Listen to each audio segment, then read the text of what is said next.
ইউরোপের দেশগুলোতে বাংলাদেশি পণ্য রপ্তানির জন্য ইতালির জিএসপি প্লাস সুবিধা অব্যাহত রাখার আহ্বান জানিয়েছেন প্রধানমন্ত্রী শেখ হাসিনা।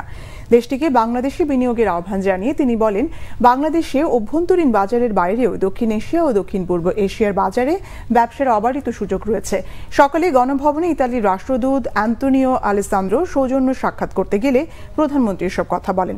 ইতালি সহ ইউরোপের দেশগুলোতে অবৈধ অভিবাসীদের বিষয়ে প্রধানমন্ত্রী বলেন, কোনো দেশে যেন কেউ অবৈধভাবে প্রবেশ করতে না পারে সেজন্য সরকার সর্বাত্মক উদ্যোগ নিচ্ছে। ভূমধ্যসাগর পাড়ি দিয়ে ইউরোপে ঢোকার সময় বাংলাদেশি সহ বহু মানুষের মৃত্যুকে দুঃখজনক বলে উল্লেখ করেন প্রধানমন্ত্রী। এ সময় তিনি ইতালিতে বৈধভাবে বাংলাদেশি জনবল নেয়ার আহ্বান জানান। পরে প্রধানমন্ত্রী শেখ হাসিনার সঙ্গে দেখা করেন Bangladesh apostolic nuncio of the holy see archbishop Kevin S Randall. এ সময় প্রধানমন্ত্রী জানান, বাংলাদেশ কৃত্রিম বুদ্ধিমত্তাকে স্বাগত জানায়, তবে এর অপব্যবহার রোধে সুরক্ষায় ব্যবস্থা নিচ্ছে।